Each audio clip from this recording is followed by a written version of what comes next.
Happy Halloween. A spooky season. Indeed. And if you're WWE talent, of course, your booking is always fucking spooky.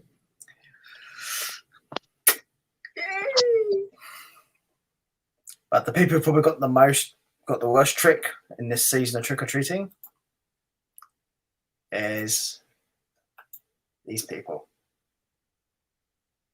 Yeah.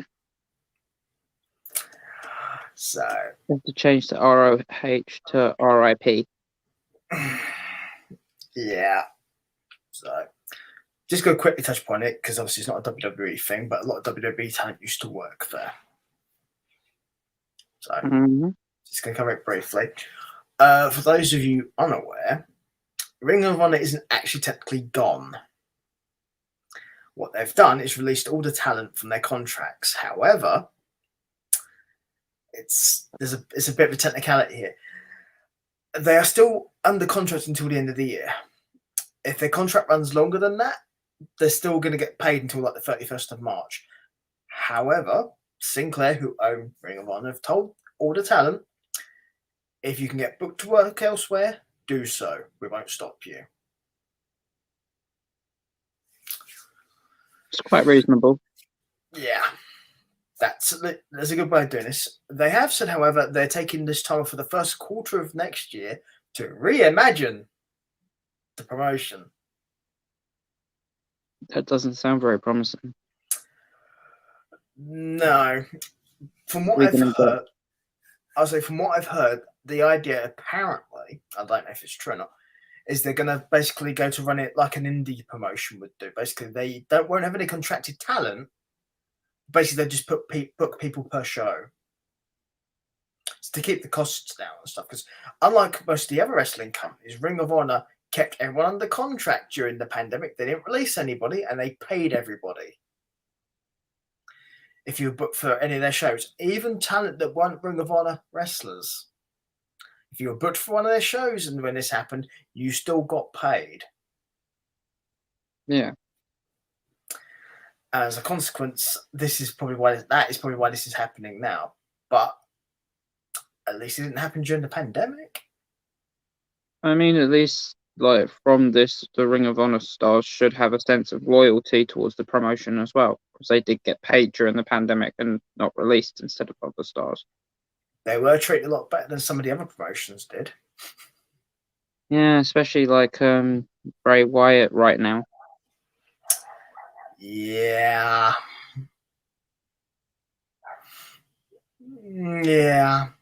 Bray Wyatt and his new Twitter account.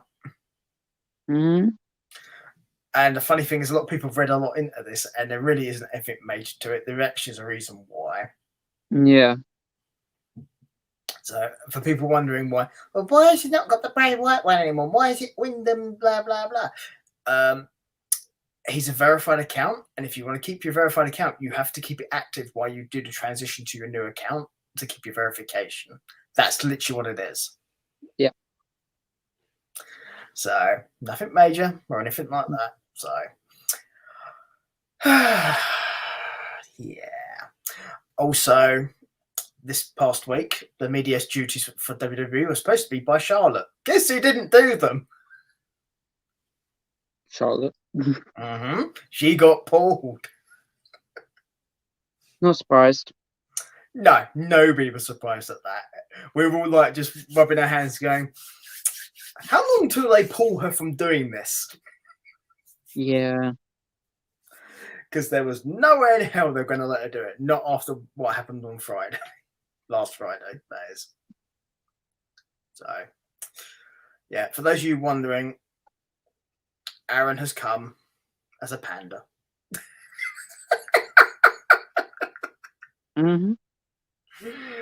Yeah.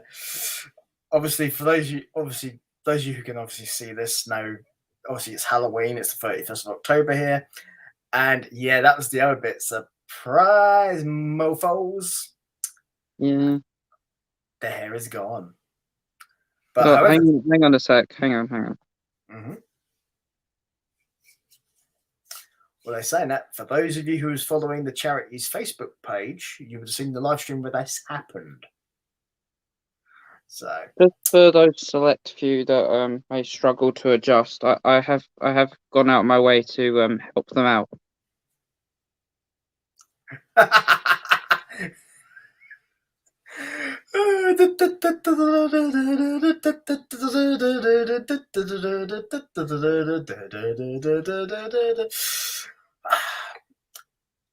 There's also another comment I can make, and I'm pretty sure it's inappropriate, but I don't care. It kind of looks like the pride flag. Yeah. I'm pretty sure it's kind of probably not right to say that, but it's the right colours, so Caring with colours. I've been all these colours, so why not? well, I understand. Yeah, it makes sense to me why you'd wear it. Ugh. So Well, I said I'd help people adjust, and I hope everyone's adjusted now because this is coming. Bye. It's that WWE booking. Oh, look, we've got new people. Give you time to adjust. And there you go. Yep. I pulled a WWE. Yeah. Or you could call it a Vince Russo. He swerved you, bro. Could call it a Tony Khan as well when he keeps on teasing in ring performances. Tony Khan doesn't tease in ring performances. He doesn't wrestle. I've heard through the grapevine he might be making an in-ring debut. Not true. Oh, I know it's not true. So there's several reasons why that's not true. So yeah.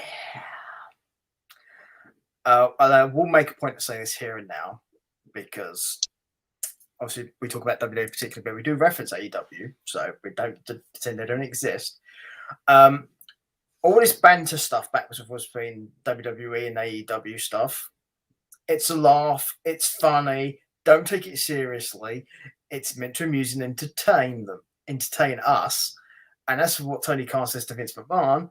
Why do you give a crap? It's their companies. It's got nothing to do with you. It's fun. Get a sense of humor.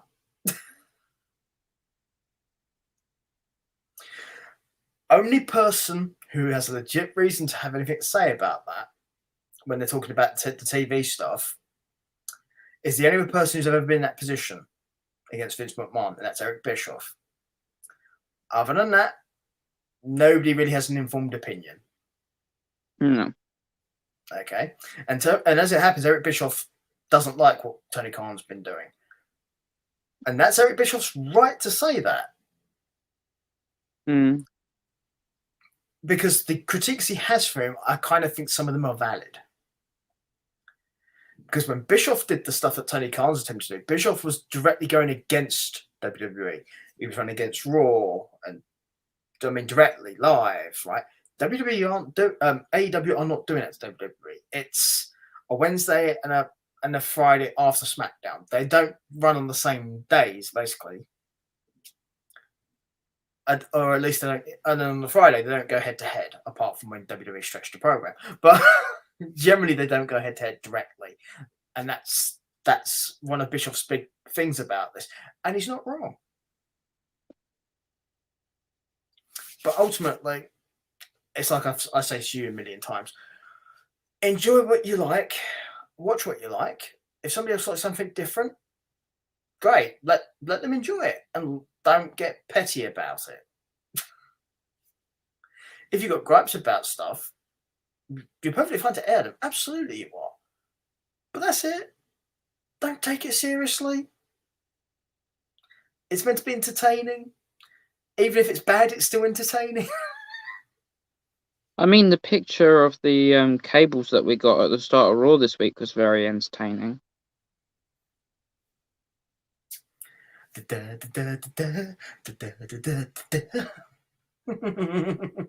have been more entertaining with the skillet entrance music instead of what we have now, but you know.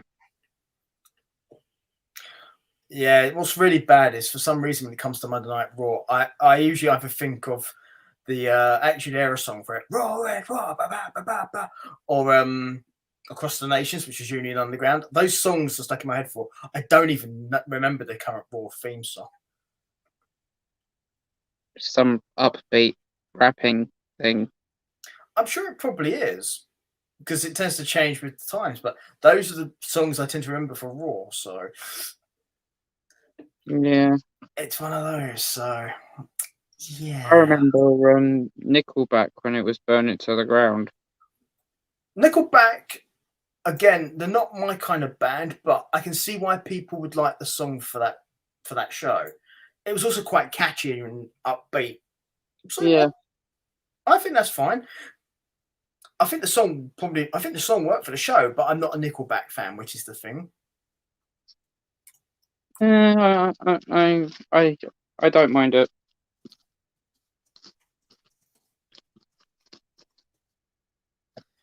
Yeah, well, everyone's got different tastes, don't they? Oh well, that was worth the £7 from Amazon. Always. Yeah, for anyone who can hear me type in the background, I'm also dealing with clients as I'm doing this show, so been quite busy today. So hence the reason no backdrop, because I literally have not had the time. So every so often you might hear some clickety clacky, it'll be me typing. Mm-hmm. So it's just part of what I do normally anyway. So obviously now we've touched all that little bits and pieces. Obviously, is Aaron going to actually tell us who he is for Halloween, or do you want everyone to try guessing? I mean, they're not exactly a specific kind of person. I'm not exactly a specific person. I'm just kind of. I was supposed to be the Winter Soldier for Halloween. My outfit. Yes. Let's talk about that. And now isn't arriving until tomorrow, as far as I'm aware. So yeah, literally a day late. So I had to go with like a plan B and plan B. Yeah, that's why I wanted to talk about it, because it was like, yeah, his costume apparently was deemed like a terrorist costume and got held in Pakistan. Yeah, basically. I can only assume that's what it is, because it makes no sense otherwise. My costume didn't have the right visa or something. I don't know. Not being funny, maybe it's the metal arm. So it's not a working visa, because it's not working for me, because I ain't fucking got it. Yeah, maybe you've got to marry it to get into the country. Give a costume a green card. Is that what the kids call it nowadays? Sure. Oh dear. Obviously, before we do shot show proper, probably just quickly do this. Obviously, this is the Patreon for the channel, guys. You can find the details for it below. You can check it out. We have all different things for all different shows, including this one, so we can do special stuff there. Right, and then we'll go to Aaron's, because this is kind of an important one for Aaron. Last day for this one, people, and the last charity of the year, if I remember correctly. Mm-hmm. Yep. Cancer Research UK. Also, the reason why Aaron has no hair now. Because what happened on the 29th, it was the 29th, wasn't it? From what I remember. Yep. Dates are blurring, to be honest, at the moment. So, yeah, there was a live stream as well, which occurred on the Facebook page. I don't know if you posted it anywhere else yet. Posted it on Instagram and Facebook, yeah. Where you got to see what went on. There was a raffle and a whole bunch of stuff, and apparently the raffle, you did quite well at it. You raised, what was it, £175, 10 pence, and then there was a couple of late donations on the night as well, so it came up to about £192. Very 10 nice. pence, and then I've got £50 on the Just Giving page already as well, so just under £250 raised this month. Nice. Yeah. So that's definitely a good one, especially for the last one of the year as well. Because for those of you unaware, Aaron does charities for 10 months of the year and takes 2 of them off. Yeah, that's the plan going forward anyway. The past 13 months I've done 13 different charities, and kind of made me realise that uh 13 months on the trot is quite a lot. Yeah, it doesn't give you time to organise anything or arrange stuff properly. Yeah. No. So I've given myself the next 2 months to help organise, set up the next 10 charities, which I have done, and I've been working on the designs for them and what kind of fundraisers and stuff I'm doing for them. So yeah, January should be fun. I imagine so. I mean, what you're doing in a way similar to what I do for my work week. There is one day of the week where it's set aside to do admin, and that's all I do that day. Yeah. And the rest of the time, once I've worked that out, is literally dedicated to social media, website maintenance, booking, shooting, type clients and stuff like that. But I always Yeah. have that one day each week where it's just admin. Yeah, I mean, the way that I'm doing it at the moment, I'm probably going to end up only cutting down to 2 days again streaming, especially with a few bugs and thing that's been going around on Minecraft. I'm probably going to cut out the Wednesday again, and then use Wednesday for booking, because I can book charities better than WWE can book their shit. So Can't everyone? Well, apart from Ring of Honor. but saying that though, I did win the award that I spoke to you about last week. Yes, we were going to touch upon this. So yes, you got nominated for an award for charity stuff, and you won it. So tell Yeah. the people a bit more about this. Let's hear it.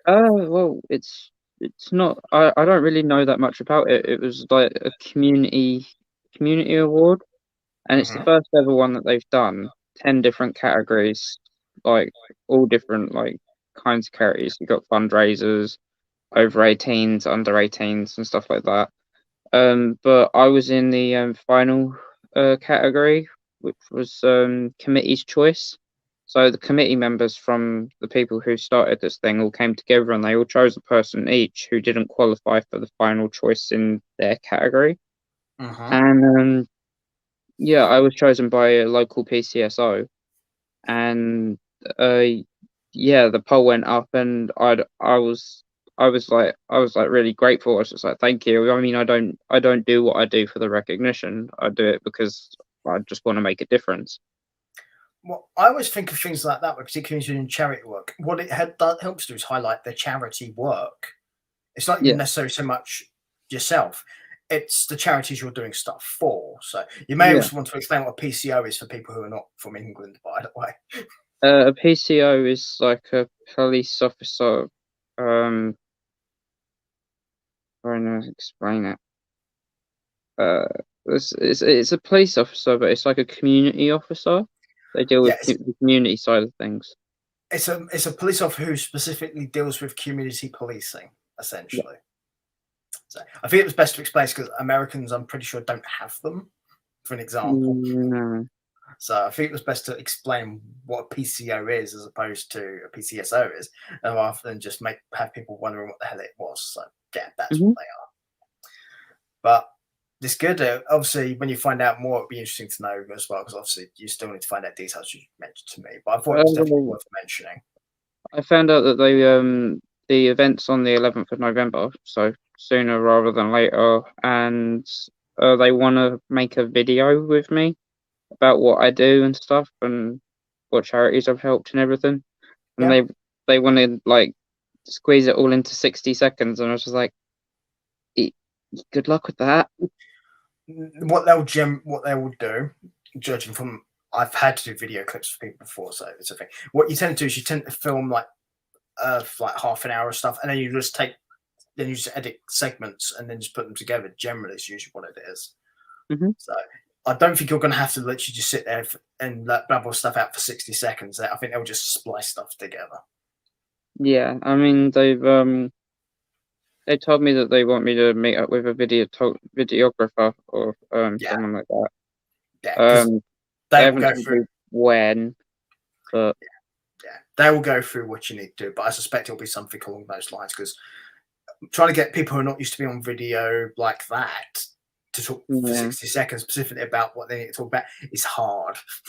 Yeah, they've also said that at the presentation evening they expect me to like do a speech, and like when I click the award, I'm just like, okay.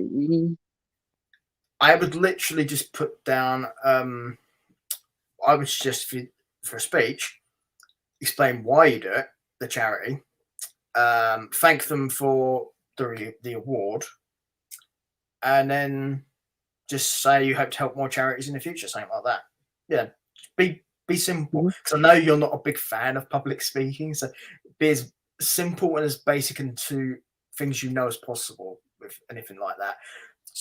Well, For I did say to them I'm not good with public speaking, and they right, turned around and said, "You can just take the award and say thank you."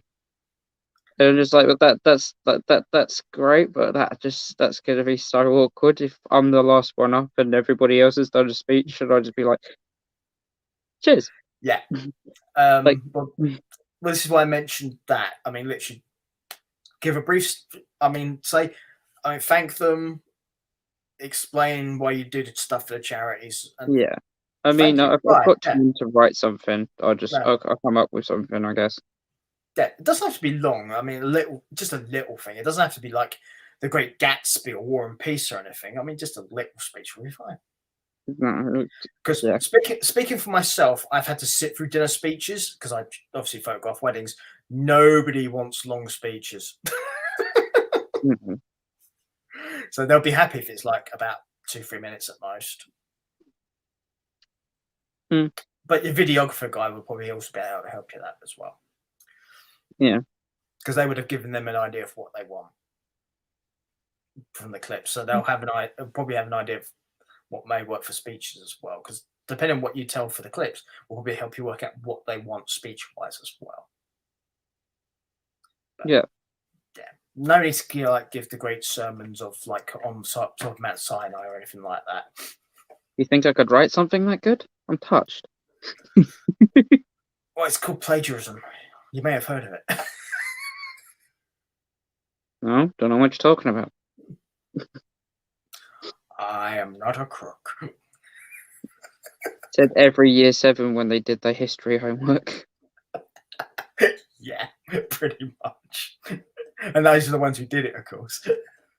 Yeah, and like the rest of us just had to come back to the class at lunchtime, and the teacher just looked at us and said, "Could you do me a favor and Google plagiarism?"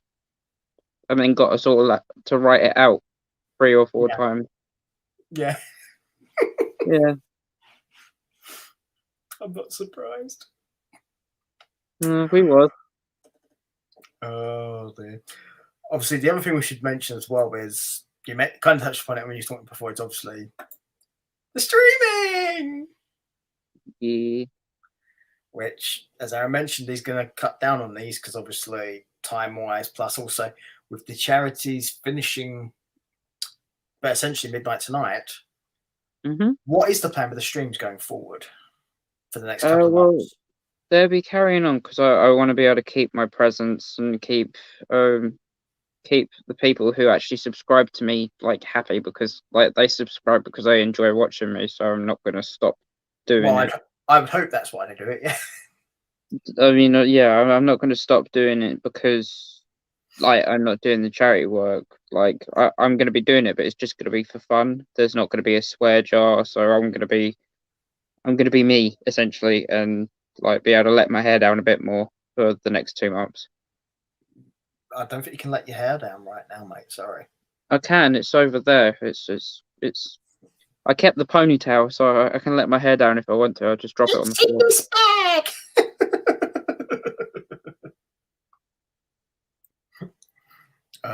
Has the other half seen it yet? By the way, Yeah, I'm at hers. yeah, I thought he looked different. Yeah. Cool. And of course, the merge, because this will still be going on even through the sabbatical, because this ends at the beginning of January. It does, yeah. And there will be a new one coming out next year, at the end of next year as well. So this is just for now, but there will be another one. Yeah. Different, but Yeah. there will be another one. I was going to say, I suspect what it is, and you've kind of just confirmed to me, is what's currently available will be gone to the beginning of January, but there will be new merch to replace it, but it will be different. Yeah. And it won't be available until probably the end of the year again, like this one was. Yeah. So when that new stuff goes in, it'll be up until that basically January the following year, and then that disappeared too, and then so on. Yeah, the limited edition merch is going to be available for 3 months of the year every year. Right, yeah, that's the other thing as well, yeah, because some of the merch in these stores has a shorter shelf life than the other stuff does. Yeah. So you guys need to keep an eye out for that stuff if you want those, because those will disappear and they will not come back. Yeah. There may be like a one-time time when they do come back, like maybe like I'll put it back up for my birthday or something, like if people want to buy it. It's also a demand thing as well, people. So if you demand it enough, that's why let's sway as well. And as Aaron just mentioned, if it's like a special event, like a birthday stuff, that also may tempt him as well. But at the same time, the demand has to be there for that. So even if you can't necessarily buy it at the time, let him know you're interested. Yeah. It does help. So cool. So that's all the charity stuff. And unfortunately, we do have to start with the reason we are here. Yay. Well, they're saying that. I kind of liked the main event of Raw. It was good. So but I like it. I liked it because it made sense. Yeah. Because this is how the show started, was setting up this main event. But what didn't make sense was coming on to watch Raw and seeing a pile of cables on the floor and then it cutting out and going to the pyro. Did the camera guy drop his camera? No, I believe you saw the circuitry and stuff that's inside Michael Cole. Possibly.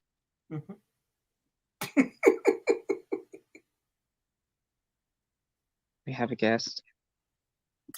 Do it? Yeah, I can see hair there. So I know it's not Aaron. Oh, hello. Look, hello, look, someone's got hair. Mine's in the box. I so have a joke right now, but I'm not saying it. No comment. Tell the joke. Tell the joke. Tell the joke. No, it's not appropriate for the show, so I can't. Okay, say it afterwards. You have to remind me because I might forget. Okay, I will. Yeah. Right. Okay. I'm just trying to say it down before I go and have a shower. Yeah. For those of you wondering, that was Kaylee, who likes to comment occasionally on these shows, so her stuff normally appears at the bottom there, but that's who that was. I'm just going to be commenting in real time this time. Oh, that works too. Don't have to get her up in the picture on my phone. I actually do have a question for you. Do you like the hair now? Kind of. Kind of. I'm missing his long hair, but he does look good with no hair. Ah, hang on. Did you completely shave him? Yeah. Not yet. And for those of you who want to see that, you'll have to go to Aaron's OnlyFans page. Oh my god, I'm creating OnlyFans just for that. Can you imagine the amount of money we're raking?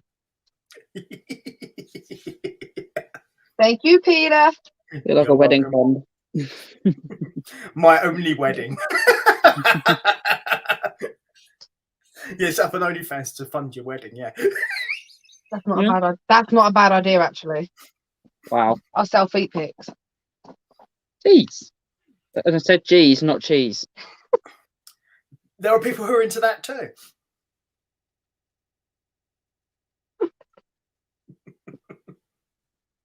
Apparently, you don't get to wear a hat.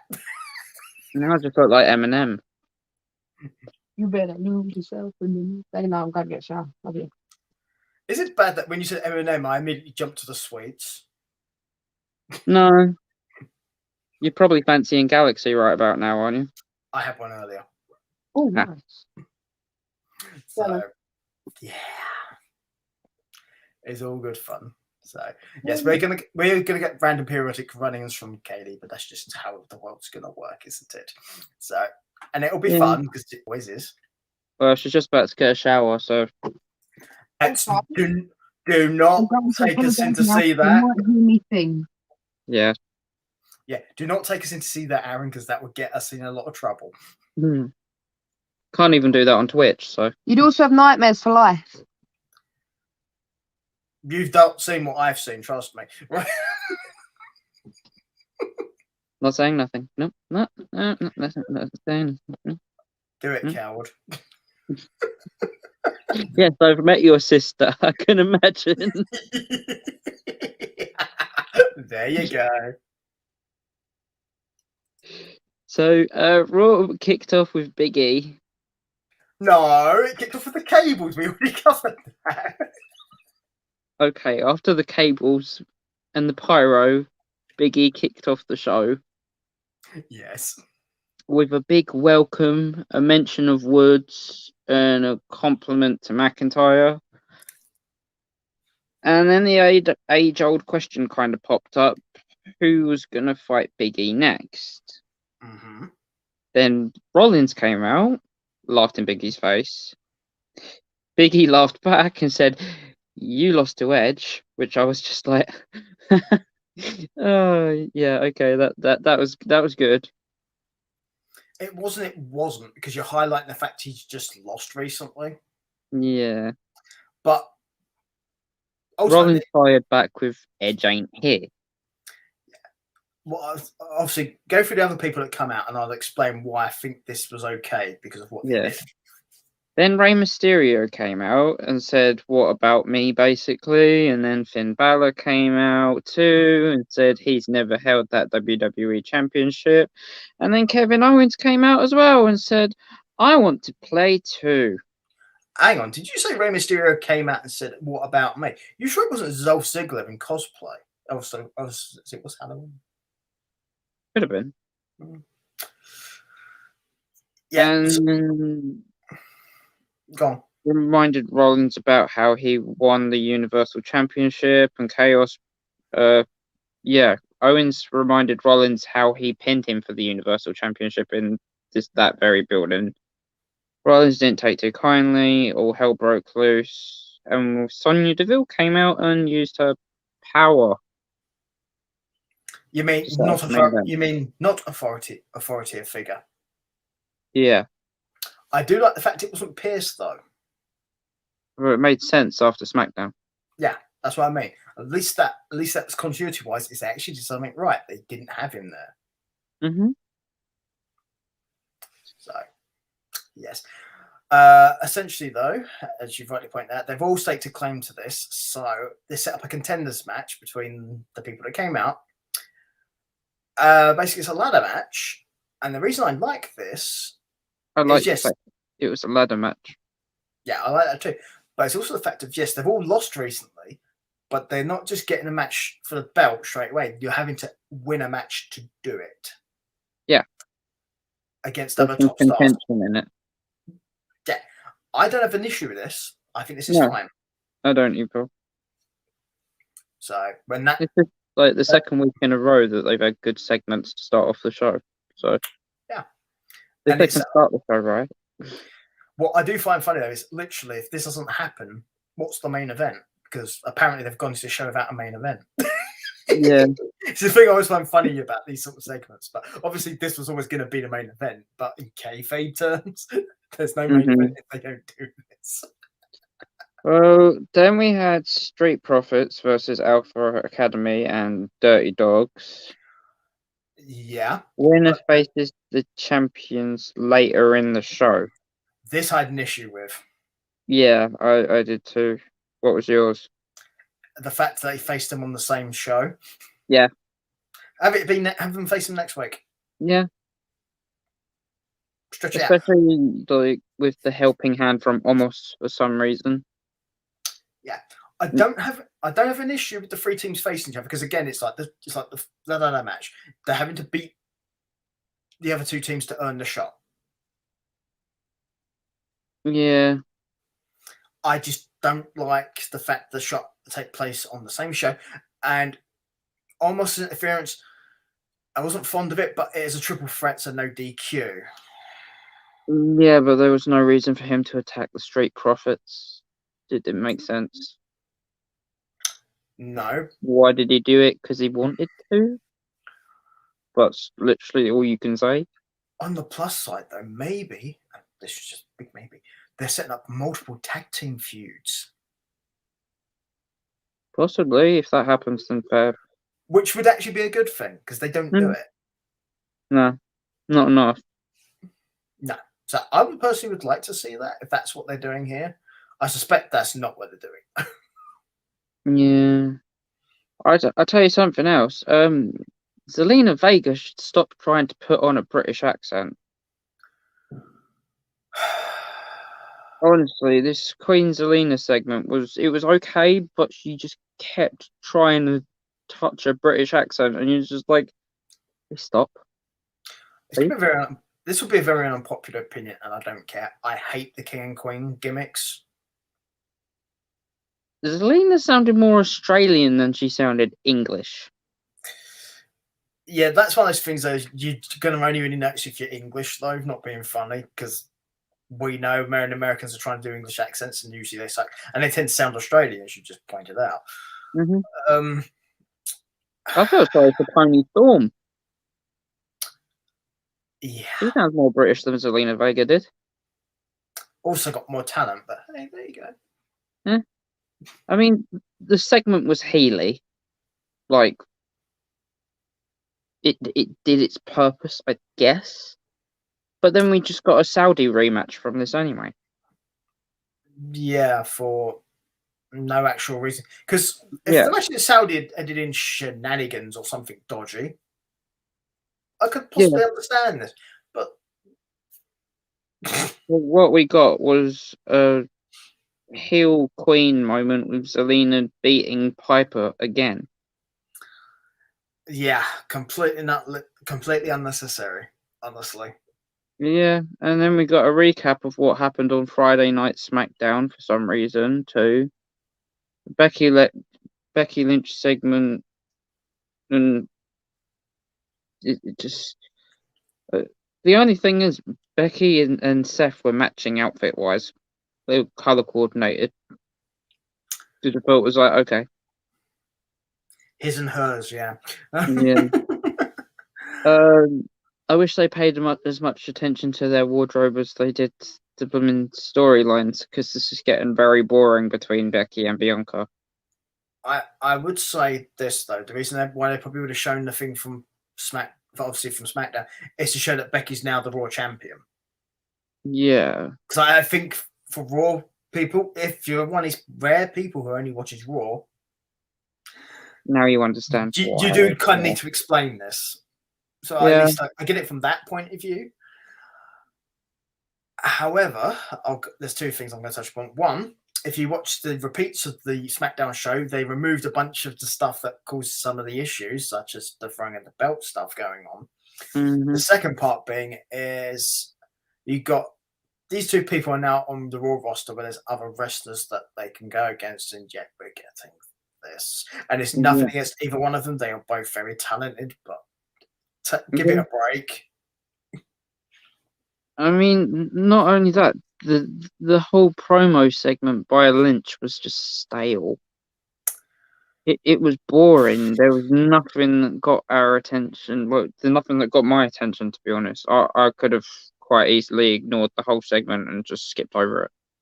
And that's not something you should do with a women's champion.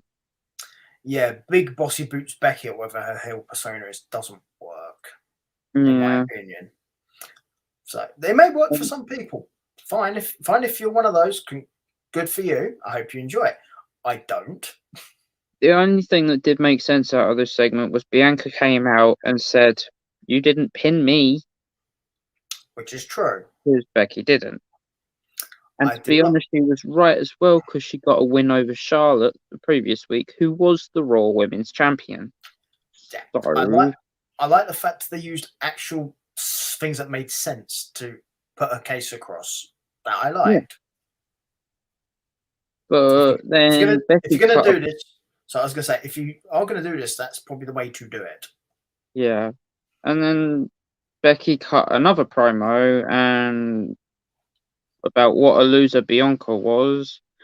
Then Bianca decided to hit a few home truths on Becky Lynch, and Belair got told back of the line, bitch.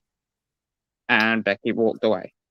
Ooh, she used the B word. Yeah, and Bianca lost her shit. But Becky ended up standing tall at the end of the segment for some reason. And then saying, "You want your match, fine." So this is kind of like a waste, really. Right. Yeah. I'm going to touch upon that. Yeah, this segment was pointless because of that. But at the same time, I understand making Becky look strong in this because she's just become the Raw Women's Champion. And you want your champions to look strong. But for the vast majority of wrestling audience who watch both SmackDown and Raw, because they do you already know this history? You don't need this. Yeah, and to touch on another thing that wasn't needed, I mean, the Finn Balor and Kevin Owens segment was nice. It showed respect between the two of them. They've got history. It wasn't really needed. Just have just have this as like a WWE live segment, like they used to, like backstage live moment on social media or something, to show something that happened that they didn't televise. This wasn't needed. They think it adds to the match, but it doesn't. Basically, that's what it is. So also it's a 3-hour show. They think they've got to fill it up with stuff. Yeah. I mean, they're not wrong. It does need to be filled up, but it should be better.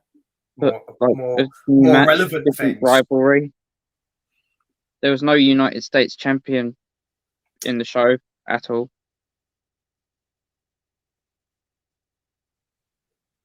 You sure about that? Oh yeah, I forgot Damian Priest is the United States champion. I was going to say, I think you might need to think about it, because that's what's next. Yeah. But I didn't feel like it. To be fair, feel like a championship kind of match. I was going to say, to be fair, we have hardly seen him since he won the belt, so I can actually understand you not remembering that. Yeah. So, yeah, next we had Damian Priest versus T-Bar for the US Championship Contenders match. Why not just make this a fucking open challenge? I have so many issues with these, because they did this a few times over the whole week of WWE program, and it's bollocks. Just have it be a title match. This could have been an open challenge. It would have made a lot more sense, because Priest is a fighting champion. Whether or not they wanted to do it because of his new attitude that they're supposedly using now, I don't know. Damien's new entrance music and persona thing with half hell, half heaven kind of thing. I mean, I like it, but I'll be interested to see what they do with it. Well, look at it this way. Obviously, there's what his name is. You've got Damien, which is evil. Priest is light. Dark light, dark light, dark light. Yeah. It's an oxymoron of sorts. WWE booking. Yeah, in a nutshell. Yeah. So I mean, it's a little out there. So's the music, really, but it is what it is. Yeah, his old music was better. Yeah. But yeah. Priest won. Yeah, I mean, this match was great, like in a heavy hitting kind of way. But you would hope for that from these two, though. In all honesty. Yeah. So T-Bar's like one of the few underrated wrestlers, and if you saw him in NXT as Dominic Dijakovic, you know he can fight. Yeah, you're talking about a wrestler who's handicapped by a crap gimmick, basically. Yeah. And yeah, this match ended abruptly with a DQ in Priest's favor, but then Priest snapped, and to be honest, I liked it. I like the fact that Priest actually lost his shit. Yeah, here's the thing, right, people. When it comes to babyfaces don't have to just sit there and take it. If you've got justifiable reason to lose your shit as a babyface, you can do so. Yeah, like having a desk chair thrown at your face. Yeah. I think that's justifiable. I mean, that's why Roman Reigns lost his shit at Braun Strowman. I mean, it didn't really make much sense, but it happened. No, but at least it explains why Priest beat the living crap out of him. Yeah, I mean, speaking of things that we could easily beat the crap out of, can we just skip over the Carmella segment? Yeah, I was just going to say, I just noticed what's up next, and this is literally a copy and paste from SmackDown. I mean, Jesus Christ. I mean, I have one thing to say about, like, Carmella, like, for this, like, segment. Okay, we get it. You got engaged this week. You didn't need to put diamonds on the Halloween mask, though. Oh, yeah, that's a good point. Congratulations. Congratulations to Corey and Carmella on their engagement. Yeah, I'm not going to use her actual name because that's a bit tacky. So we'll go Carmella and Corey because that's also not his real name either. So The savior of misbehavior. But anyway, Carmella versus Liv Morgan again. Carmella won. That's it. Done. Right. Yeah. You wanted to skip it. There you go. Oh, but something interesting did happen in the middle of this match. Liv actually broke character and congratulated Corey on his engagement, and called him out on live TV. Hey, I haven't got a problem for doing that. I haven't got a problem with it either. It was actually, I was actually kind of taken back by it. I was like, oh, okay. It's live. It's out there now. Okay. It's a character moment. I think she should have more of them.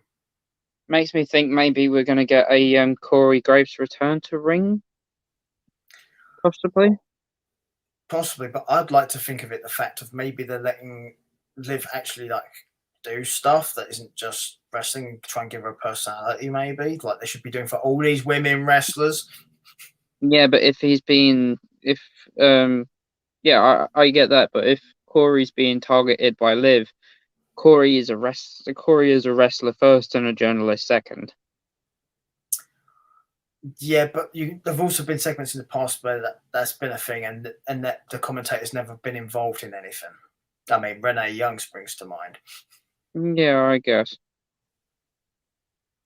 So, but is there a possibility? I mean, it kind of depends on how Graves' neck actually is, because that's why he had to stop wrestling. Yeah. I mean, I personally would like to hope that his neck is okay. So then, if he wants to wrestle, then he can, because I think it's good to be able to do what you want to do, obviously, for that. Because I doubt he wanted to start off his career being a journalist, like a commentator.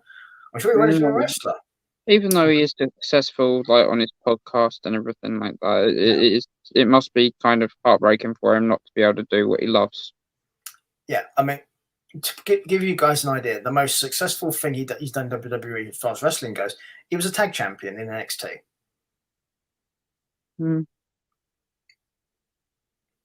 I doubt that's all he ever wanted to do in the WWE system as a wrestler. Let's be honest. Yeah.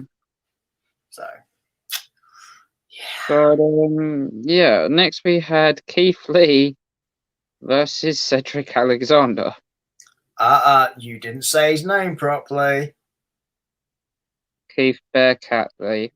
There you go. This was okay, but why? To get Keith Lee on the show so he can squash someone, I guess. Yeah, the only thing that happened here was Lee got put over. That's my point. I think that's what it is. I think it probably shouldn't have been Alexander though, because of that. Because you kind of should be trying to build up Alexander, because him and Lashley and all that stuff.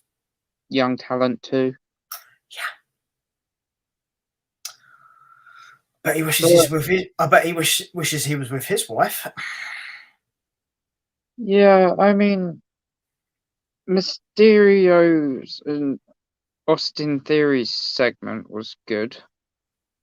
I liked it because it felt like there was going to be a new rivalry here. You might want to be specific when you say Mysterios, by the way, because there is 2 of them. It was both the Mysterios in the segment, but he confronted Dominic. But I mean, you need to be specific about who it's directed at. With stuff like, because you need to be Ray or Dom. You can't just say Mysterio because that's going to confuse people. But then this led into a match later on, like literally next anyway, between Dominic Mysterio and Austin Theory. And to be honest, I liked this. It actually made sense, and seeing 2 young talents from a new rivalry was good too. I mean, it was actually a great match as well for the 2 of them. Probably one of Dominic's best as a singles competitor. Yeah, and I will say this because there'll be a lot of people who won't like this opinion, but I don't care. He got helped to like this match by Theory. Yeah. Because Theory is more experienced out of the 2. Dominic is still as green as shit. Mm-hmm. And this looked a decent match, and I think a lot of that has to go to Theory. I mean, Dominic is good at what Dominic can do, but he can't do a lot. No. So I think a lot of this has to go to Theory. Mm-hmm. So, because a lot of people have bad opinions about Theory. I don't. Yeah. I mean, next we had RK Bro versus the Dirty Dogs for the Raw Tag Team Championships. Yeah, this was their title match they got for winning the triple threat earlier, being Dirty Dogs. I mean, it was a really good tag match. Well, that's not surprising. You've got 4 very talented wrestlers. Duh. I mean, I just hope that next week we find out what's next, and obviously RK Bro retained. Oh, don't say what's next. It'll probably get Goldberg turn up and challenge them with his kid. Don't jinx it, I swear to God. Do not. Well, we know him and Riddle have an issue, so that would make sense, actually. Do you want to know what didn't make sense? Seth's pre-match segment after this match. It was crazy and cringy and what the fuck? Yeah, Seth doesn't make sense in a lot of the shit Seth does. No, but like this was just like even more out there than usual. What makes it worse though is Seth and Aaron absolutely fine. In fact, I'd say he's probably good, if not great. But outside the throwing in his promo stuff, oh god, it stinks. I do think a lot of that isn't his fault though. No. Because obviously there is what they give you. Next we had Ray versus Kevin versus Seth versus Finn. Winner wins a WWE Championship opportunity. On a upper ladder. And a ladder match.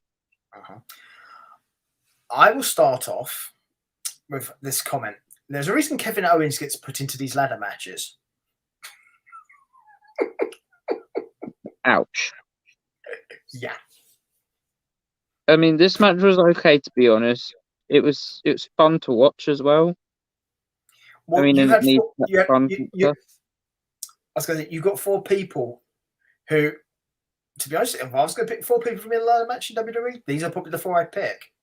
With the exemption of like Grand Metalik or Lindsay Dorado, because they could do some fun stuff in a ladder match. Yeah, or Humberto Carrillo or Angel Garza. Yeah, there you go. It's a couple more. So, yeah. But after the match, it was so anticlimactic between Big E and Seth. It was like Big E just came out to pat Seth on the back, but Seth's a lot more experienced than he is, if I'm not mistaken, so it kind of didn't make sense. No, Big E's more experienced. Seth was the inaugural NXT champion. Big E was on the main roster long before that. I thought he was on roster afterwards because he was Dolph Ziggler's lackey. Yeah, but that was before the NXT stuff. I thought that was after. Don't think so. I may be wrong. But for that matter, if you're going on pure wrestling history, then Seth's more experienced because Seth was obviously in Ring of Honor as well. Yeah. So like, then after that, we had an after-match interview with Seth, and just why? Because they ran short, clearly, because they clearly didn't fill out the 3-hour time slots. They had to make basically put stuff. This is why Big E came out, by the way. They ran short. They had to fill up time before they went off air. That's why Big E came out. And I know this is what happened because this has been confirmed. Big E came out to fill up time, and this is also what the interview was for, because they ran short.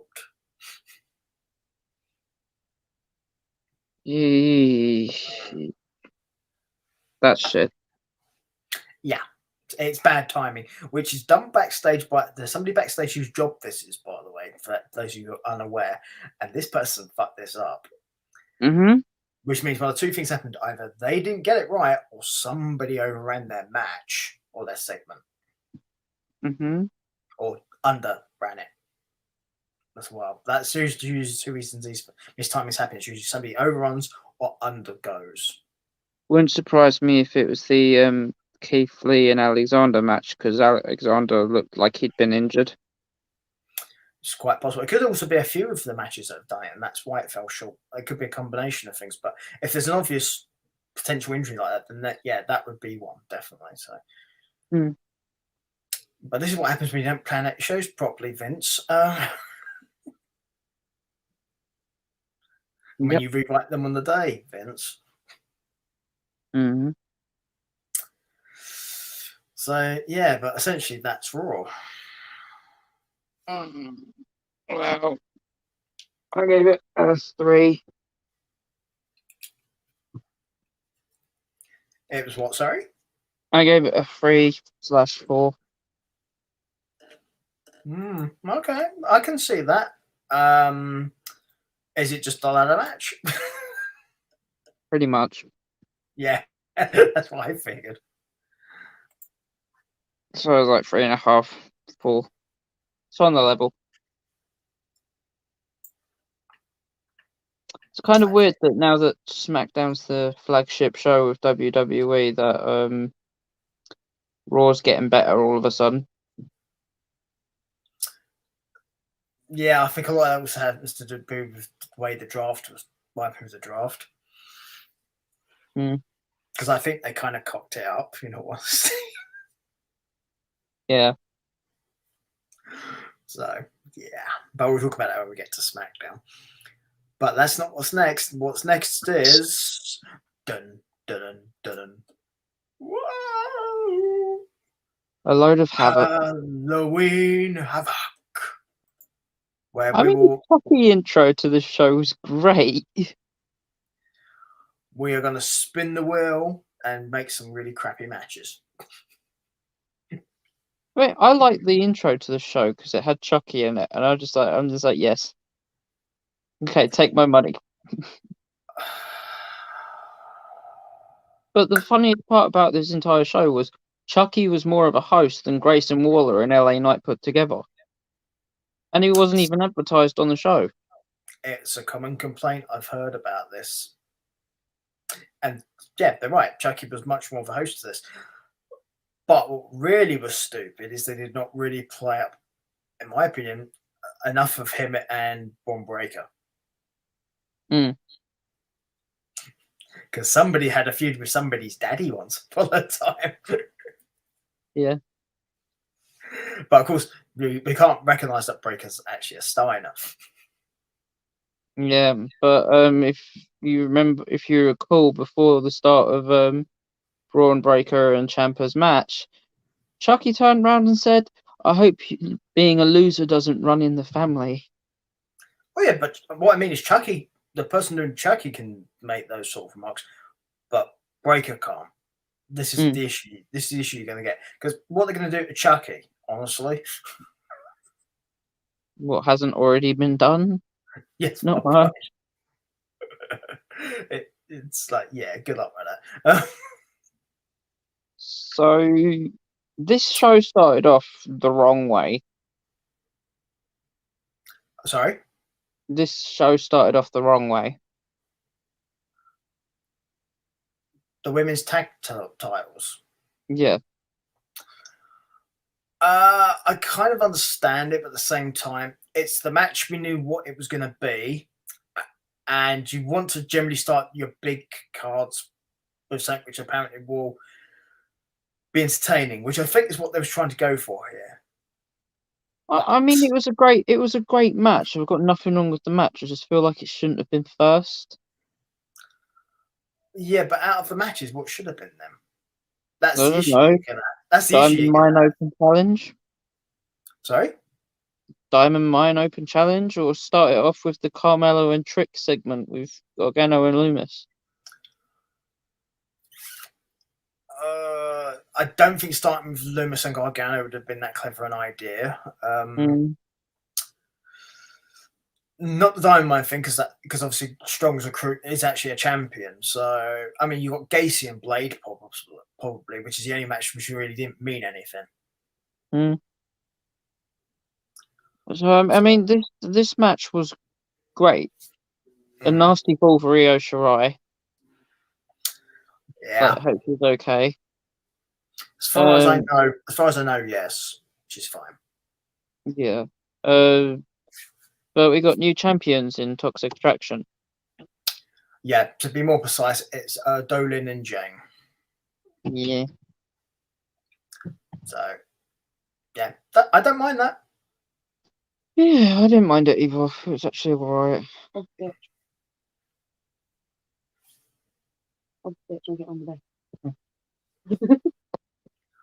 That's very bad timing, by the way, because Kelly came in and she said Toxic Attraction. That's what I'm saying. It's kind of bad timing, isn't it? Showing anything? Yeah.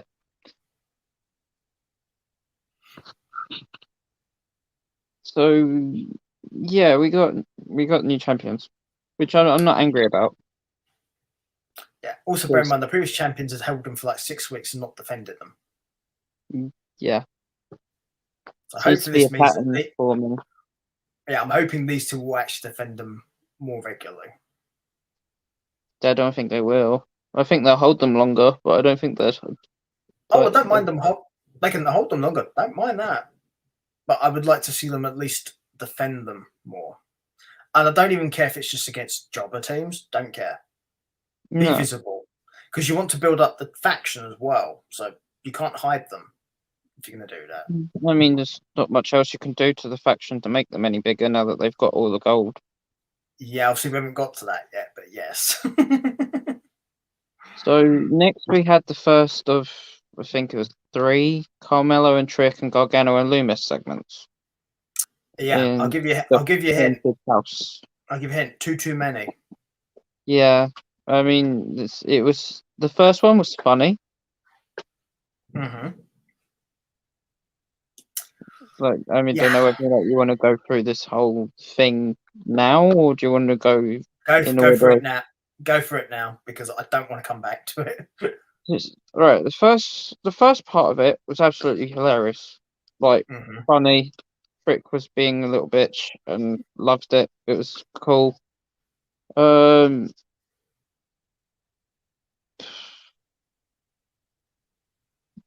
the second one, Chase got involved for some really weird reason. Yeah. Because they said the name Chase. I don't know. Then Mello got his title back, but this wasn't even a match. This was just segments that was supposed to be a match but wasn't, and it was really confusing and jarring. Yeah. I will say this. And it I'm was sure- cinematic. Yeah, I will say this, and I'm sure it'll be unpopular. I hated this. I hated it too. Yeah. It's a case of they could have done this so much better, and it was trash. I've actually thought this was going to be a match, not a fuck about, but it was just a fuck about that flopped. The thing is, you can do fuck abouts at work, but they didn't. Yeah. So after this, we had Grayson Waller and a Joe Gacy segment. It's your pal. Yeah, and Grayson Waller being the host to start off with was kind of like, okay, as LA Knight got Rona, and then later on we found out that he didn't. But before that, we had Gacy versus Malik Blade. Yeah. Harland entering the building halfway through this, like 5 minutes into this match. And then Gacy got the win thanks to a distraction by Harland. Yeah, that made no sense to me. He could have just come out with him. Yeah. I mean, then we have Waller and Grimes, another Waller and Grimes segment, which was funny because Grimes got shut down by a couple of women again. Mm-hmm. And then we had Diamond Mine opens invitation. Well, it was Roderick Strong, let's be honest. And it was accepted by Odyssey Jones. At least that made sense to me. I mean, this was interesting, but like good. However, it made Odyssey look weak, to be honest, because he lost again, and his losing column is starting to go like up. Well, the problem is he shouldn't have won this either. So I think he probably shouldn't have been put in this position. No, it shouldn't have. So that's just bad booking more than anything. Yeah. It's neither one of their faults. It's just bad booking. If you want to give Roderick Strong somebody to face in this match, give him like Kushida or something. Because it ain't going to hurt Kushida to lose this match. No. Oh, I forgot this. Another. I have another I have another name for this this show instead of Halloween Havoc. Picture Havoc. Oh yeah, your favourite thing in the whole wide world. Because of course, next we had a Halloween segment, which was funny, and Robert Stone got put through a table, which, hey, we like that. But we had the first of 3 picture breaks in the Women's Championship match. Right. I would point out something though about the Robert Stone thing, right? That's an old thing for me. I didn't find it that interesting, considering I've seen it happen so many times when it was Robbie E as well. It's like it's a boring thing at this point. And it's kind of like, yeah, it's going to happen. It's there, we don't care. But yes, the picture breaks during the women's title match. Yes, I know you've got to have them, but that many in one match, really? And in the second half of the show too. Yeah, front load the picture and front load the breaks if you can. Yeah.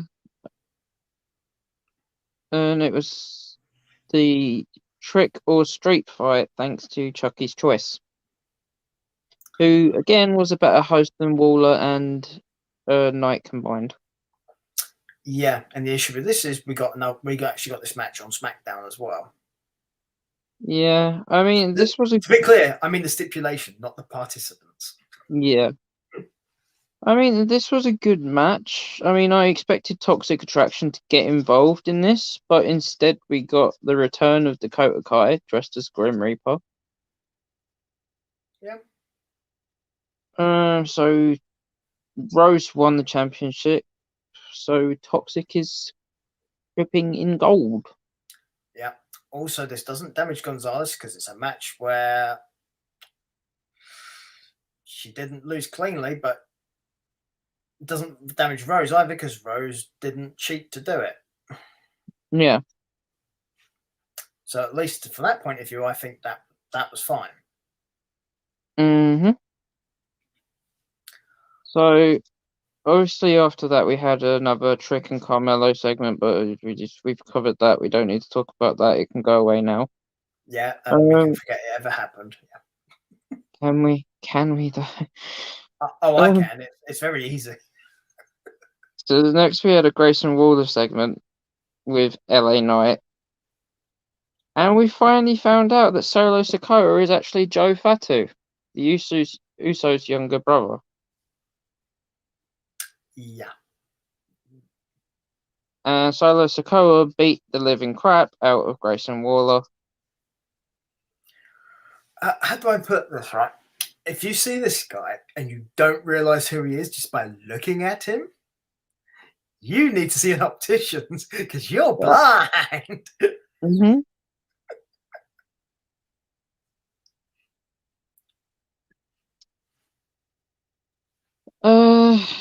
And then next we had MSK versus Imperium in a Lumberjackal Lantern match, which I thought was a nice touch because it was a bit different. We don't have lumberjack matches that often. Not in NXT, no, definitely not. No. And another picture-in-picture break. This one longer than the first one as well. Yeah. By the end of the 2/3 of this match that we actually watched, because of the picture-in-picture, there was no lumberjacks, and this became a normal kind of match, and Imperium came out on top. So new tag champs too. Yeah, the Lumberjacks walked off. Yeah. In the middle of the match. Mm-hmm. Kind of negating the fact that it's supposed to be a lumberjack match. Mm-hmm. However, I do not have a problem with Imperium winning this match. No, I don't either. I'm sure it also pleased all those NXT fans who like booing MSK. Yeah. And I'm sure it put a smile on Walter's face too. Oh, sorry? I'm sure it put a smile on Walter's face too.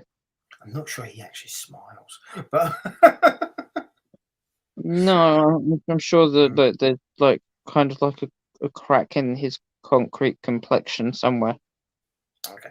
The thing else I'm going to say as well, by the way, for all those people that boo MSK, if you're booing MSK because of the grizzled young vets should have had that spot, okay, fair enough. If you're booing them for the other reason, fuck off. For other reason? I'm not mentioning it. I'll tell you later. So it's not good. Put it that way. right. So finally, we had another picture-in-picture break field: Braun Breaker versus Ciampa for the NXT title match. The way this night had gone, we'd seen all the championships change. So part of me was thinking, "Oh, great, we're having a full change of the guard." Thankfully, though, that didn't happen. The one thing I will say is whoever decided to dress Ciampa up in a Crotus cosplay themed ring gear, it really didn't work. Yeah, we're going to disagree on one thing here, but not the other one. Breaker should have won this match. Yeah, but I like Ciampa, so I was rooting for him as a fan. Oh, don't get me wrong, I like Ciampa too, but Breaker should have won this match. Because if somebody is in a position, Breaker's in, he's that over, people like him, and he's doing really well, and he's getting lots of buzz and stuff, and he's good in the ring, He's much further along than most of these people are. Give him the belt. Yeah, I just feel that this is the reign that Ciampa should have got before his neck injury. I don't agree. They've missed the boat with that one. Ciampa does not belong in NXT at this point. No, he doesn't. But he can't be in main roster because he can't do it. Well, then he can always leave. I think he's just one of the only ones that are actually loyal to the company. Well, he's another ex-Ring of Honor guy. Yeah. As in to be clear, I mean Ciampa for those of you who aren't aware of who I'm referring to. So, yeah. But yeah, I personally prefer Breakker to win this match. But as for the cosplay outfit, you're definitely right. That did not suit Ciampa whatsoever. I felt like taking a picture of Ciampa wearing that and then taking a picture of the guy from the Dark Order on AEW. Stu Grayson. And I was just like, this is like full budget Kratos cosplay, and this is part budget cosplay, and nobody should do that to Tommaso Ciampa, but that's exactly what it felt like. Hell, even Braun Strowman did it better, and he's not even wrestling currently. Yeah, you made the jump. You made the comparison I was going to make, because obviously I wasn't aware if you'd seen it or not. But yes, Dark Order Stu Grayson on AEW also cosplayed as Kratos and looked a lot better than this did. Yeah. Hell, even like Braun Strowman, who is probably about the size of a real life Kratos, pulled it off better than Ciampa did. Yep. There you go. And a weird part, however, is that none of them would actually sound like Kratos. No. Do you know why? Why? Kratos is voiced by the guy who played Tilk in Stargate SG-1, and his name's Christopher Judge, and he happens to be an African American gentleman. Yeah. So yeah, none of them actually sound like him. But in the case of Grayson and Adam Shear, they damn well look like him. Yeah. Ciampa kind of looks like Kratos if he turned anorexic. He actually looks like Kratos' cosplaying younger brother. He's dressed up in his brother's or his dad's clothes.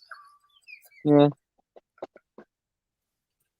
So yeah, Ciampa retained, or you could say survived. I'd go with survived. Yeah. Because I it's suspect kind of ironic because no one will survive. Yeah, I strongly suspect there will be another match between these two, and I think Breakker will win that one. I think that's in a way. I think that's for the best because it can show Breakker can adapt. Yeah, like we've not seen him lose yet, and this is the first loss for him, so he should come back and learn from it and then win. Yeah, you say that, but you're forgetting who he's related to. Take a page out of Chucky's book. Let's just hope being a loser doesn't run in the family. No, I'm not talking about his dad. I'm talking about his uncle. You better not react. If he reacts that way, be very frightened.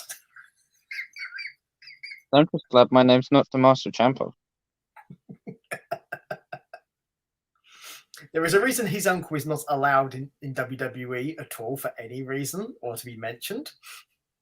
Mm-hmm.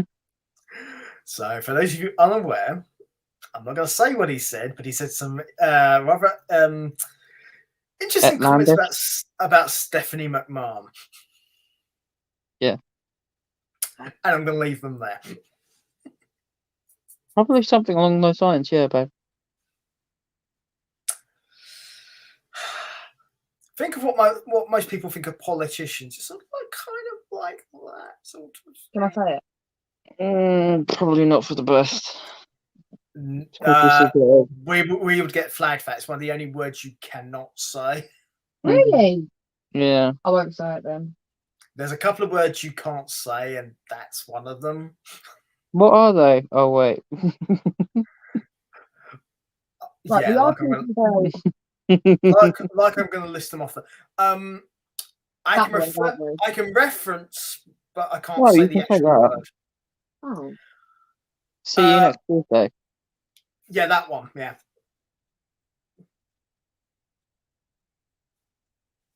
That's what I was thinking. Americans find that word very offensive. Yeah, so you can't say Australians it. don't. Yeah, Australians really don't. I can vouch for that one. Yeah, it's only Americans. Everyone else doesn't seem to have an issue with it, but Americans get very offended by that word. And you've got to bear in mind that YouTube and Twitch are American-run companies, so they kind of don't like that word. You total vaginal province, you. There you go. Is that the Canadian version of it, was it? I believe so. I didn't realise I was bilingual in that case. So I just blame Canada, it's fine. Yeah, easily done. Yeah. Well, I shouldn't say that. Stu Grayson's actually Canadian, so I won't want to fight Stu Grayson in all honesty. No. So sorry.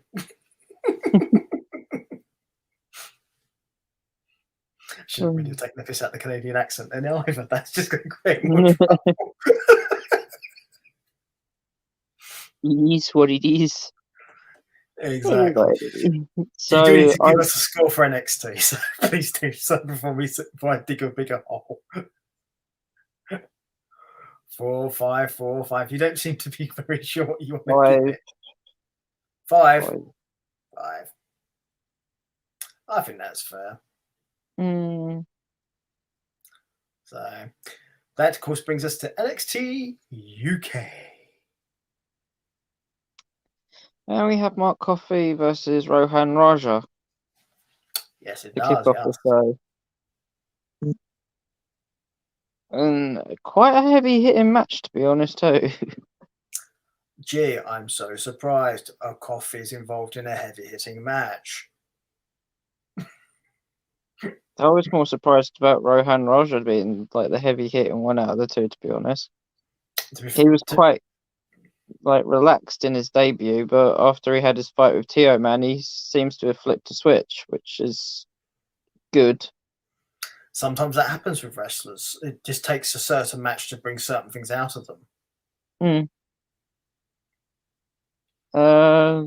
Then after the match that Coffey actually won, Raja and Tio Man jumped the Gallus boys. Which was in character. There's nothing like bad about that, I guess. Next we got a triple threat in 2 weeks for the #1 contenders for the tag team division between Symbiosis, Mastiff and Stars, and Carter and Smith, which should be interesting. Not sure why it's in 2 weeks, but I'm guessing because the women's title match is probably next week. Yeah, but there's nothing planned for the week after that. Well, I don't know. Maybe they need to do something for the Heritage Cup. I don't know. I don't know. So after that announcement, we had a Dempsey segment, which was okay, just plain. But when it comes to the Dempsey segments, we seem to have that kind of plain feel about them. Yeah, it's civil because he's a gentleman, I guess. Yeah, I mean, old Charlie Dempsey does have a match here, so there is that. Yeah. But first we have Myla Grace versus Amel, which was Myla's debut. I mean, it was good, to be honest, but a win for Amel, which I mean you can kind of expect. But when they put new talent against talent that's been around for a bit, you expect the new talent to prevail. So this was a bit of a okay.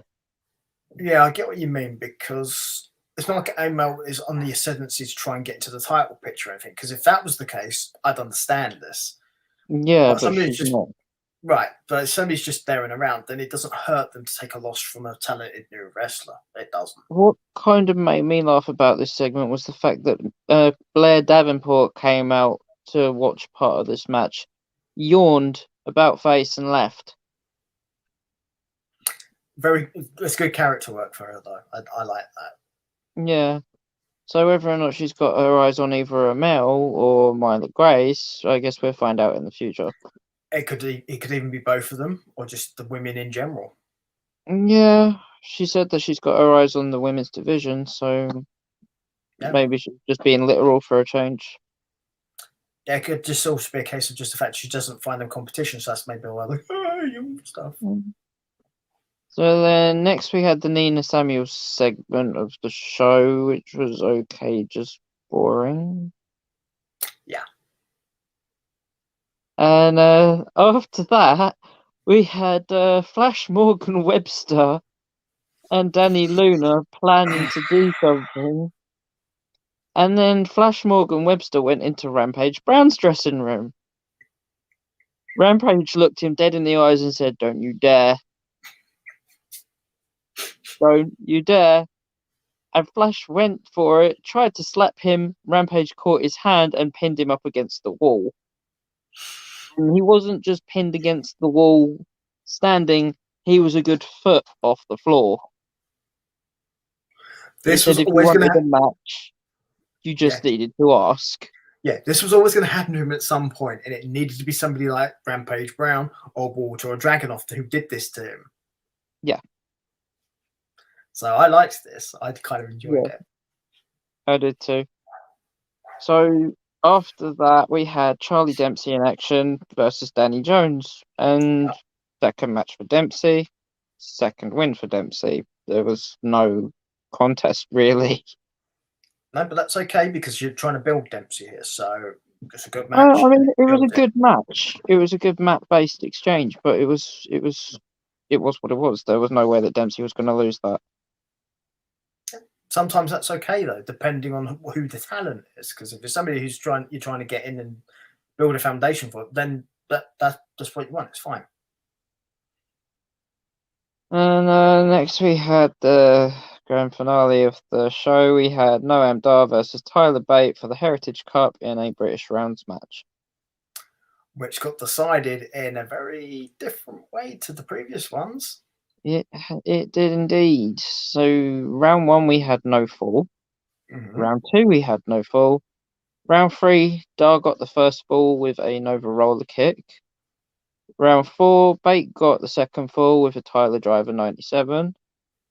Round 5 we had no fall. Round 6, Pretty Deadly came out and started trying to get involved with Trent Seven.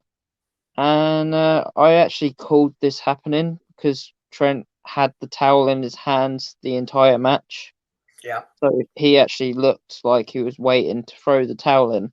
I was just like, okay, well, I know the towel's going to be thrown in. The question is, how is it going to be thrown in? And when Pretty Deadly came out, I thought, well, Trent's going to get jumped and they're going to throw the towel in for him. But no, they actually made him throw the towel in by accident, and the match was called, and Dar won. Yeah, it was clever, but I didn't really like it. No, but there is an upside to you here, and I'll get to that in a sec. But I don't have a problem with Dar winning this because I like Dar as a wrestler, so I also like Bate as a wrestler. But here comes the plus side for you. Okay. I get to see Tyler Bate beat up Pretty Deadly. You're going to see Moustache Mountain beat the living shit out of Pretty Deadly at some point. Yeah. Which I know you like the sound of that. Yeah. I do. That does. For those of you unaware, Aaron does not like Pretty Deadly at all.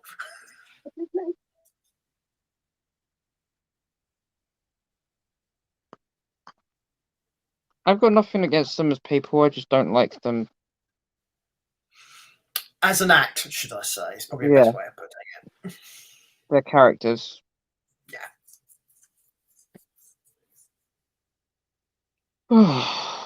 So, NXT UK got a 6 from me this week. Yeah, I can see why. Yeah. So, yeah. So, SmackDown. Yes, SmackDown. We had the lady who was pulled from media duties this week. Off by Charlotte Flair, Yeah, running a promo about how good she is, and that nobody yeah, else was or is better than her. yeah. And Sasha Banks came out, laughed, and questioned her as a locker room leader and asked when her title match was. And then Charlotte said, "Oh, I want to fight someone new." And then this got to the part that I liked.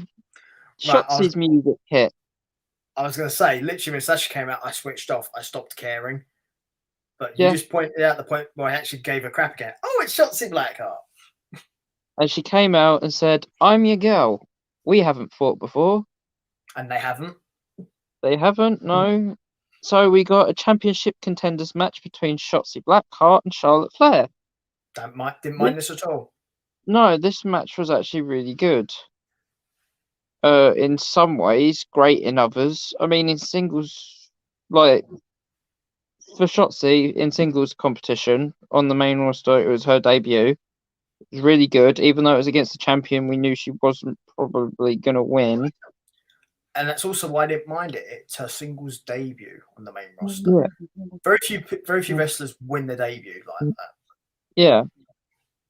And it didn't help that Banks actually caused a distraction by accident, they made it look like, but was it an accident? We don't really know. Yeah, I hate distraction shit, full stop. Yeah. Generally. There are times it can work okay, but most of the time I don't like it. This actually worked though, because the distraction that cost her the match actually ended with Shotzi losing her shit and attacking Sasha Banks. So we may have a new rivalry here, or this may just fizzle out into nothing. I'm hoping for a brawl between Banks and Shotzi. I like Shotzi's reaction to it, definitely, because that's how you should react to that, because she's been done over there. And would I like to see Shotzi now have a feud for Sasha? Absolutely. But again, it will give you the problem of who's going to face Charlotte. Well, I mean, there's other talent that's been put to the roster. Have the Queen of Spades against the Queen of Queen.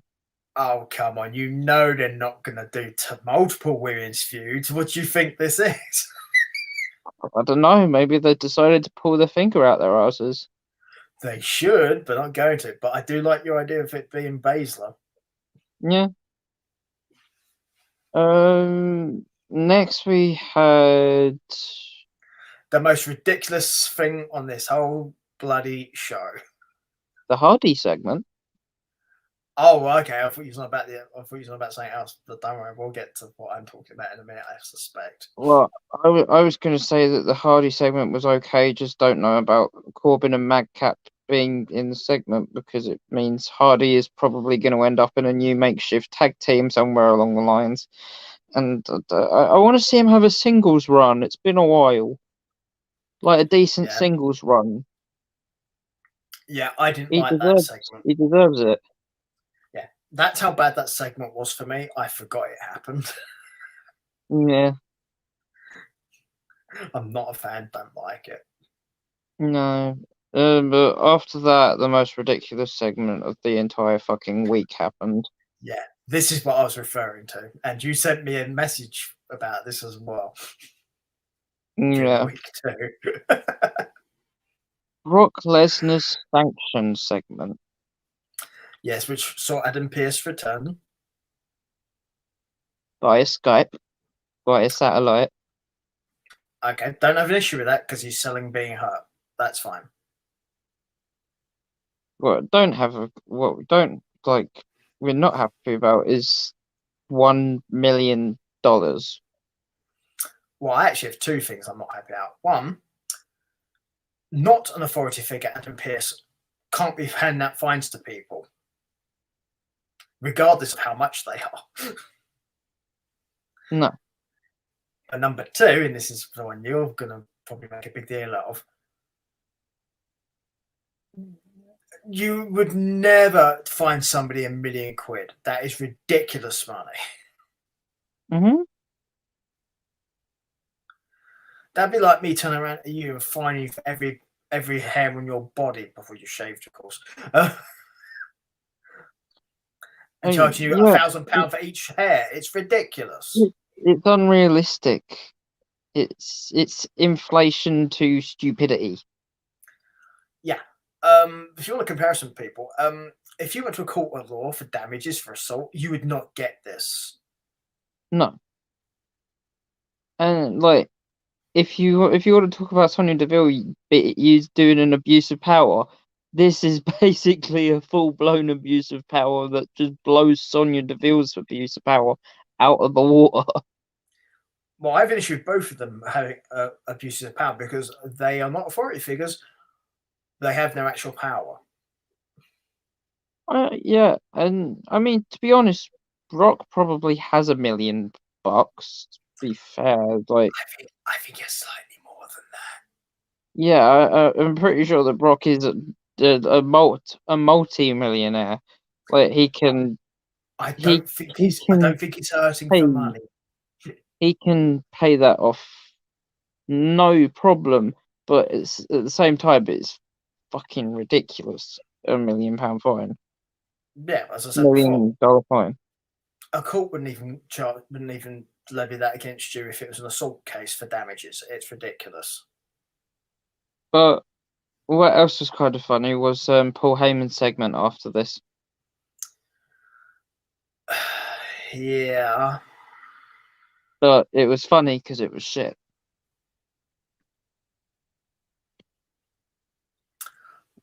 One of those things to remember, people. Sometimes a segment works better when it's not good. But you need to know the difference when you do these, and WWE don't. So after that shit show of a 5-minute interlude, Yeah, we basically. had Drew McIntyre's open challenge. Yeah. And this was accepted by Mustafa Ali. Mm-hmm. Who casually thought it was a good idea to run down Drew on his way to the ring. Yeah. I mean, this match started. I started feeling sorry for Ali as soon as the match started, and it ended the same way. Yeah, I mean, the thing is, obviously, Ali's coming down, and for those people who've only ever watched SmackDown, you have to build his character. So him running down Drew is supposed to clearly implement him as a heel, but the problem is the minute match starts, you just feel sorry for Ali, as you just mentioned, and it's like it hasn't served a purpose here because of it. Yeah. I mean, I also like this because Drew actually won by submission. Yeah, he did it in the Indies quite a lot, but obviously it's not particularly common in WWE for him to do it. Yeah, he added the Kimura lock to his repertoire. Yeah, which was good. Then after the match, Ali said he wanted to get something off his chest, and he said the only reason people don't cheer for him is because his name is Mustafa. So yeah, he basically called the entire crowd racist. Yeah. I mean, I can understand why they've done this. I just don't like how they've done it. To be very clear, though, this is not Ali's actual opinion. This is what he's been told to say. To be very clear. Yeah. Also, Ali's of Middle Eastern descent. He's not Middle Eastern. He was born in Chicago. Mm-hmm. So, just to be very clear about these things, I think it's important to emphasize. This is an idea which either probably Vince McMahon or Bruce Richard thought, let's give this to Ali because we think it's a clever idea. Mm-hmm. You foreign heel, that sort of stuff. It was kind of after he said that, there was kind of a bit of a silence in the arena, as if to say, did that just really get said? Yeah, I equate it to the Booker T thing. Don't tell me he just said that. Yeah, you didn't just say that. You did not just say that. Yeah, that's what I equated the crowd's reaction to that segment to. Yeah. So after that, mindfuck, it was a bit of Kofi Woods and Hit Row segment. There's Yeah, nothing really special, to be honest. there was one thing I did like about this: Hmm. the respect thing. Yeah. Because even if you're like an edgy, dodgy faction, you can still show respect. Yeah. And to be fair to both Kofi and Xavier, I think they've earned it. So I liked. Yeah. So after that, we had King Woods knighting Kofi Kingston. Yeah, this was stupid, unnecessary shit, and it was Brilliant. fine. And it was Yeah. fine, yeah. There's nothing wrong with it. It's completely pointless and unnecessary, but it's wrestling is a variety show. It's a buffet. You need stuff like this. And it also set up the main event for the night too. So not a problem. Yeah, it wasn't just the sake for doing it. This actually did have Because consequences. Yeah. the Usos came out, confronted them, poked fun, hit the newly knighted Kofi Kingston. Try saying that 3 times fast. The newly knighted Kofi Kingston, newly knighted Kofi Kingston, the newly knighted Kofi Kingston. Yeah, you got him. I did it. You blundered on the last one, don't lie. You do it then if you think you're so good. Newly knighted Kofi Kingston, newly knighted Kofi Kingston, newly knighted Kofi Kingston. That wasn't quick though. Yeah, fast. Newly knighted Kofi Kingston, newly knighted Kofi Kingston, newly knighted Kofi Kingston. Yeah, okay, I fumbled on the last one. You fumbled on the first one. Shut up. You can't tell that. The internet connection's not that good. It is. I can tell that because she just said so. Thank you, Kaylee. Sounded like that woman from White Chicks there. What a beautiful chocolate man.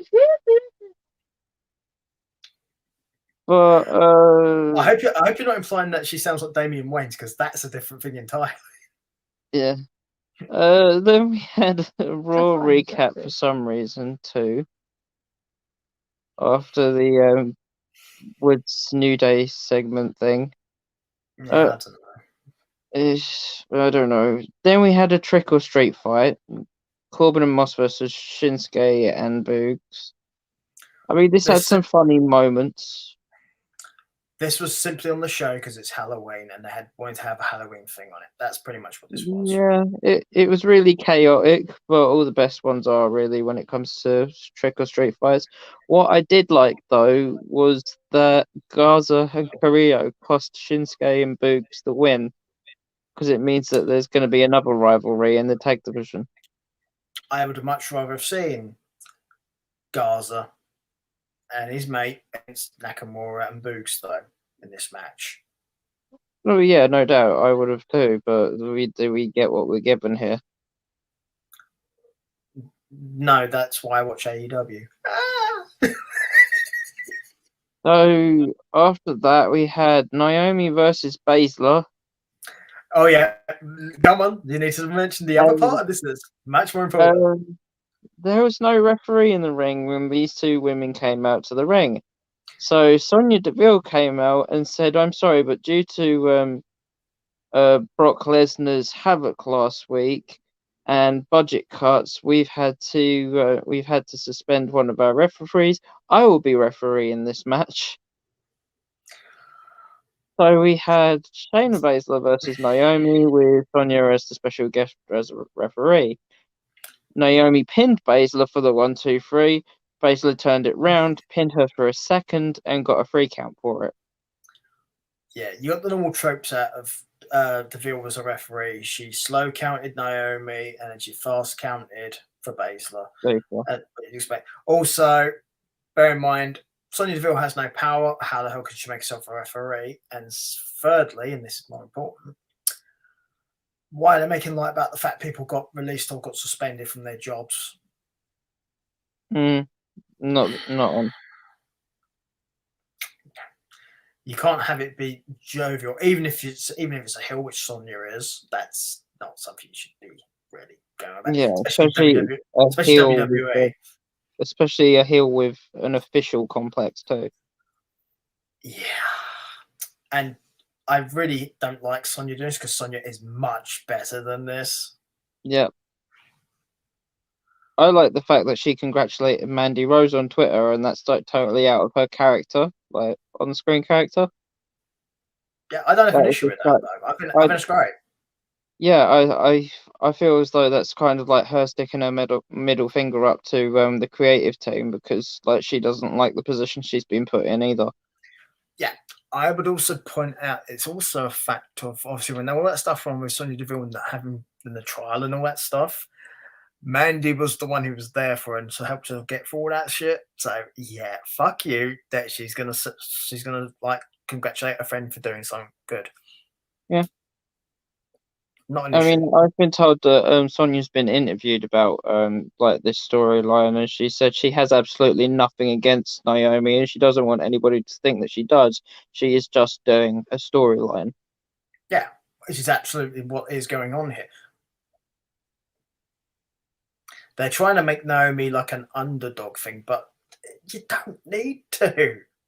No, and if people were to take this the wrong way, they could actually really like turn on Sonya and make it out to be a racist thing, and that's not something that the WWE wants to do. And there are people out there who think this is a racial thing. Yeah, I mean, like Sonya Deville's already had already been followed and shit. Like she don't want to be assaulted by fans either. Yeah, that woman's had enough shit in her life. Thank you very much. Yeah, just don't make this into a racial thing that it shouldn't be, because it'll just cause even more trouble for the poor woman. Yeah, it's like, yeah, I think she's had quite enough going on in her life to not have to deal with this. So we'll do our best to make this very clear. This is not Sonya's choice. This is what WWE are telling her to do for what she's doing on screen. Mm-hmm. This is not Sonya Deville's a real person. Sonya Deville's a real person is not this. Yeah, she's an ambassador for Pride, for crying out loud. Which I would like to think would tell you everything you'd ever need to know. Yeah. So after this little bundle of crap, we had New Day versus the Usos. And it was a good match. Surprise fucking prize. New Day was triumphant in a classic, to be honest, which was great. But way to make your SmackDown Tag Team Champions look strong. Yeah, do you know, this is why I tell you I didn't like this, and do you want to know why? Because there's plenty of other teams that could have had an opportunity like this other than the New Day. Yeah, and we saw one of them earlier who showed respect to the New Day. Yeah. Also, this was also a contenders match. Yeah. That wasn't highlighted at all. It was literally supposed to just be a friendly. Yeah. I didn't have it as down as a contenders match. There was no mention of the contenders match. So that just tells you all you need to know about WWE booking. Yeah. And part of what I do when we sort out the stuff for this show is I look into all this stuff to see what's actually happening. And yeah, they did not mention this, but this is listed as being a contenders match. Mm-hmm. So we didn't have any sorry, go on. I mean, I can watch these two teams compete until I'm blue in the face, because they do a fucking amazing job when it comes to competing against each other. These two teams do bring out the best in each other, especially when Big E was involved and like it was the New Day, like the full New Day against the Usos. They didn't let that stop them. It made it all interesting. I But have some, this is stupid. okay. Yeah, and also they're going to do this 7 billion times and run it to the ground. But here's something I'd like to put forward to you, by the way. See what you think. Because eventually, what we will probably get, hopefully, if we're lucky, we'll get the 3 members of the New Day with the Usos and their younger brother.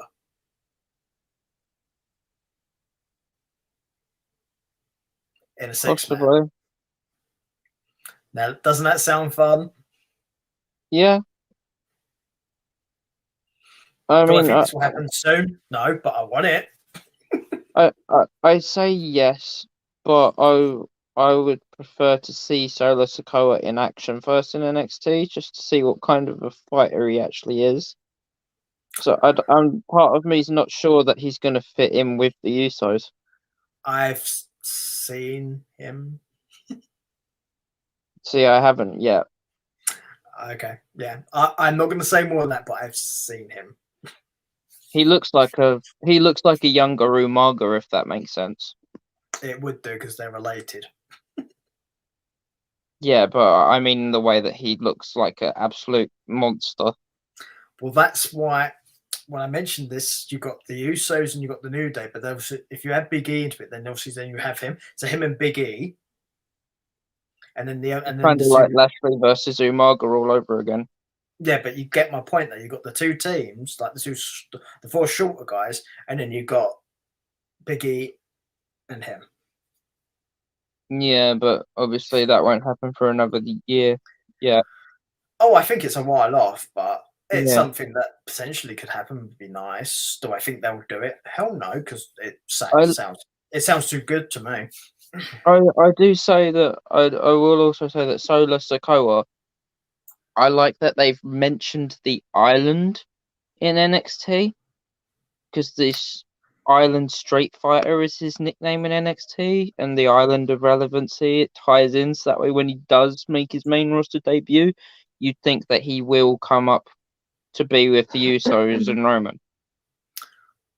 Well, if the bloodline's still a thing at that point, I think it's probably a shoo-in for that. Well, as far as WWE concerned, booking wise, the bloodline's still going to be a thing up and like past 2023. So we've got another year on the tap of the bloodline yet. Yeah, but it's WWE. Yeah, true. But apparently Roman's supposed to be facing The Rock at 2023 WrestleMania. Yeah. Because WrestleMania, Hollywood. And apparently that's supposed to be hosted by John Cena as well. Spoiler alert for anybody who actually cares.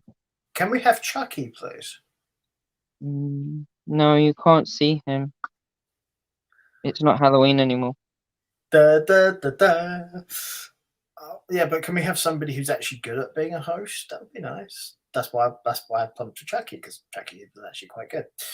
Well, I'd say yes, but Rock's going to be in that match. Now, so the good host. Rock hosted WrestleMania 1 year. It's all right.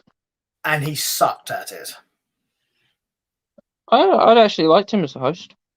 I didn't. I thought he sucked. Mm. He only did one good thing on that WrestleMania.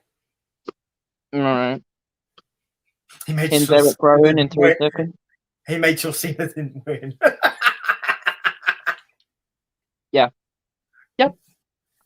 That was pretty much it. Mm-hmm. And in all fair point in time, the way Cena was, he kind of endeared The Rock to me a little bit on that one, because I've never been the biggest Rock fan. I'll be quite honest about that. But that endeared him to me. I was like, oh, good. I mean, it only did delay it slightly, because obviously it did eventually happen, but it was funny that it didn't happen on WrestleMania. So yeah. Although saying that, I mentioned The Miz, so There we go. Which actually makes me think of another question. Obviously, once you've given us the SmackDown rating. 4. Before, okay. Yeah, 3. Yeah. 3. Yeah. 3. Okay. So this one goes out to Kaylee. Have you managed to get in the Jasmine outfit yet? No, not yet. I need to find it. Amazon have them. Do they? Yeah. I will be looking. See, this time of year they tend to have most things. So. Not forgotten, by the way. I still remember. Because half of you's going to be Aladdin. No, half of you's going to be the genie. Half of you's going to be Jasmine. I'm going to set the teddy bear on fire. You set the teddy bear on fire. I'll set your face on fire. It'd be an improvement. That does make a question. If you're going to half and half him, which half is going to be blue? The bottom half. Blue and flavoured?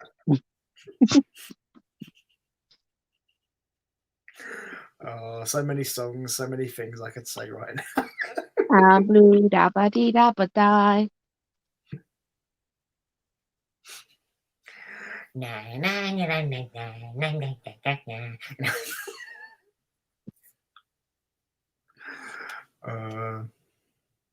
a good job you don't have grey hair, because then you'd be Papa Smurf. I have a new idea. Oh, did I say that out loud? I'm so sorry.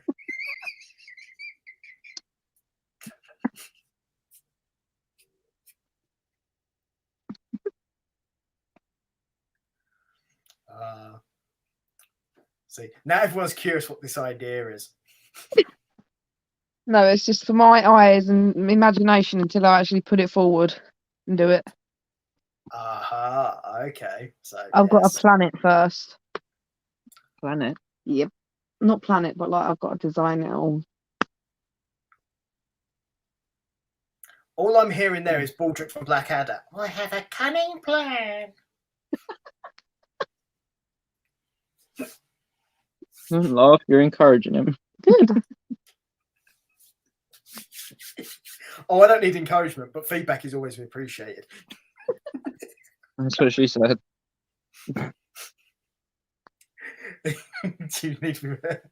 You might want to be careful with what you say, by the way. Oh shit, is that your wig? Did you put that on? Yeah. You gonna put it on again? No. You are. No. You are. No. You are. Well, you're not gonna put it on. He started off the show wearing it. I'm gonna put it on for you. If I can find the hole. Don't say anything. Been there, done that, got a t-shirt. Well, I'll say at least one of you can find a hole then. Okay, well that's it for us and wrestling.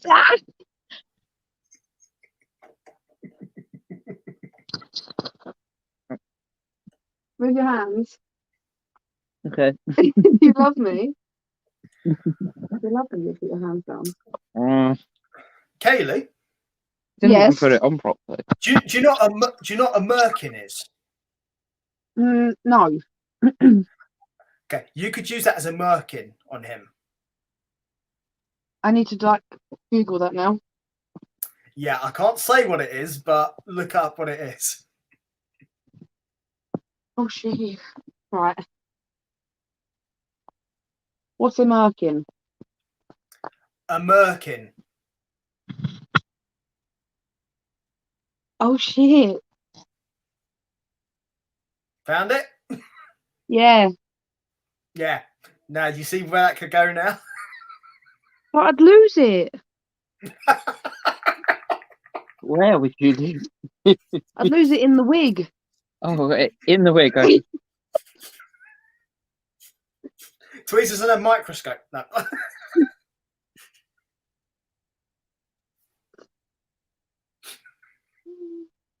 Oh shit. I believe Hubble's free if you need it. Got like all over you Mm-hmm. It's like stuck to your head like Velcro. Yeah, that's why I didn't put it back on. So you keep it on.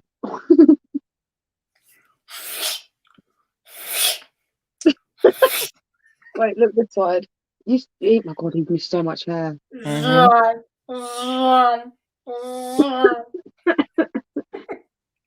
You're killing me. I actually do have a legitimate question for you. When Bruce saw you without your hair, how did he react? He ran up to me and like expected like the new person greetings, so like just rubbing, like stroking him on his sides and stuff. And then he sniffed my hand and he just kind of cocked his head and looked at me as if to say, "Wait, hang on." And then I sat down and then he literally just stood on my head and sniffed my head and then started licking my scalp. Yeah, I'm not surprised. And now every time I sit on the sofa, he comes up behind me and he licks the back of my neck, and I'm just like, You're like, no, that's Kaylee's job. Yeah, basically. What, licking his head? The back of his neck. Yeah. The back of the neck is usually an erogenous zone for most people. I didn't like the feel of that on my tongue. I don't like the feel of that on my head. That's what she said. Anyway, for those of you who are still watching, yes, this is clearly the after section of the show where we don't really talk about what we talked about before. Mm-hmm. Although, funnily enough, most of these jokes and most of these references probably belong in a wrestling locker room.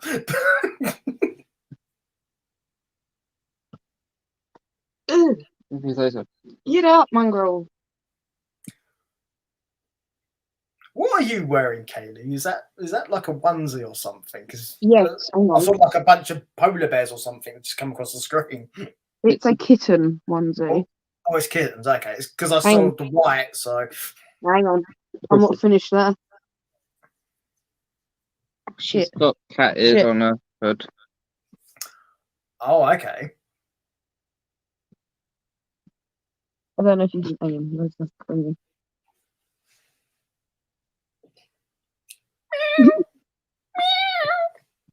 Nice. Yes, a 25-year-old wears a kitty cat onesie. I've seen 40-year-olds wear things equally like that, or even much more childish. I wouldn't worry about it. I have two. Yeah. In all honesty, it's not hurting anybody. I got my mum an Eeyore onesie a couple of years ago. Sorry, you got your mother a what? An Eeyore onesie a couple of years ago, and she actually still wears it from time to time. Oh, okay. I thought you said something different. I was a bit concerned then, but you did say one. She's an ass in more ways than one.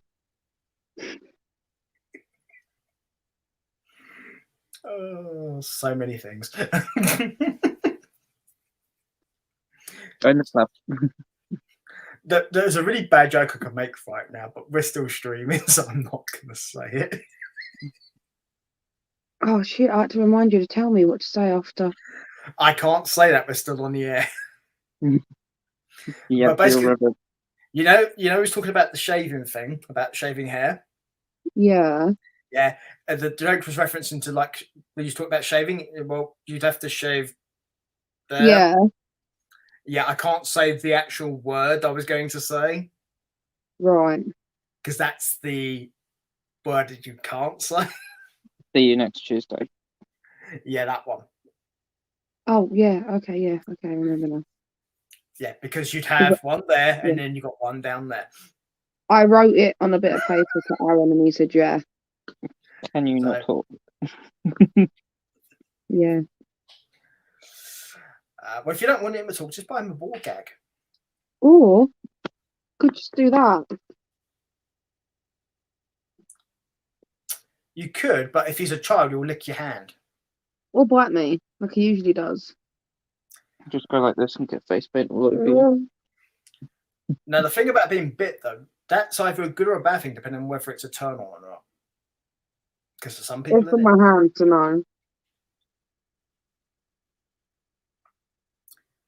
I meant for Aaron. actually, if it's a turn on for Aaron. Is it? As in him biting you, if it turns him on. Because No. generally most people don't like being bit on the hands, strangely enough. Can't think why. Although Bruce seems to be a fan of it. Because they have a use with their fingers. No.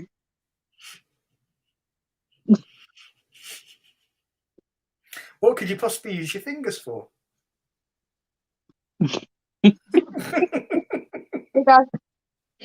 I'm doing dips.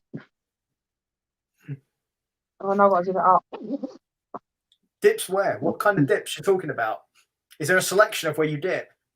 Do not do that all the way up. You arsehole. Yeah, and the man does charity work.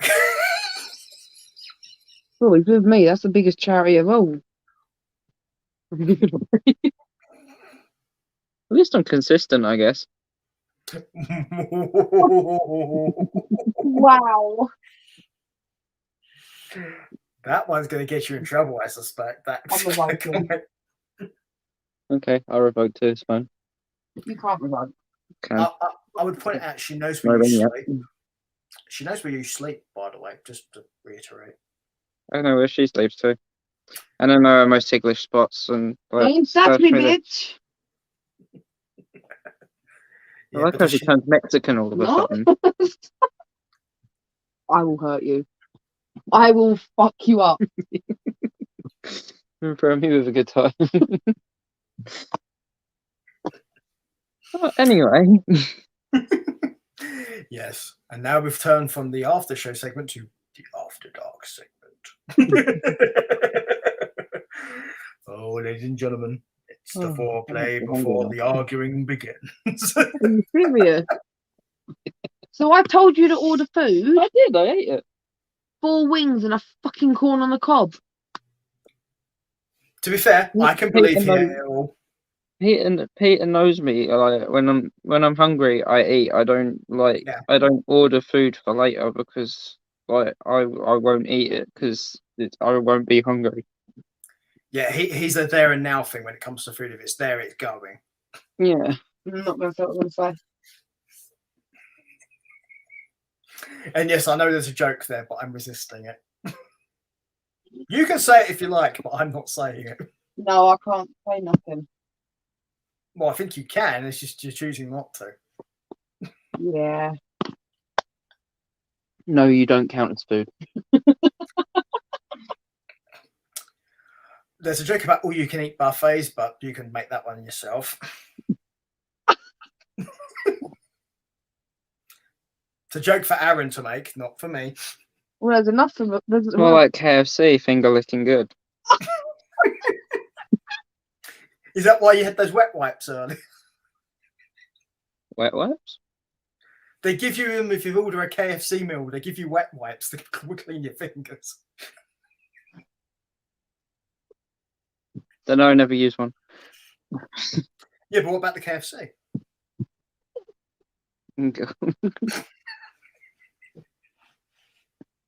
I think Haley's crying in the corner now. She's either weeping in shame or she's weeping in laughter. It depends on how bad it is. If there wasn't kittens on her pajamas, I'd say it was like a reenactment of the boy in the white pajamas, striped pajamas, but I can't really go there. That's a bit heavy-handed. Jesus, boy. It's not like she's in a concentration camp. So where the I don't know. If you look at some of these walls. Hey! You don't know what the picture outside the way out of this. Sorry, did you say artistic or autistic? I was like 7 years old, bro. I'm pretty sure my name's on one of these walls. I'm very sure she takes very good care of her walls. Pretty sure I don't. Not these ones, anyway. Well, never used to. Well, people very rarely do with bedroom walls. But I mean, other walls, sure. Yeah. You're right. You're right there, Aaron. You look like you're about to choke on something. Probably my pride. Did you put Whatever's your lip left of to it. my bottle, your bottle down my top? Yes, I did. Yeah, I just fucking felt it, you cock. You said you was nice to your wolves. So apparently, Yeah. ladies and gentlemen, we have learnt where to hide your bottles to keep them warm. Coming out.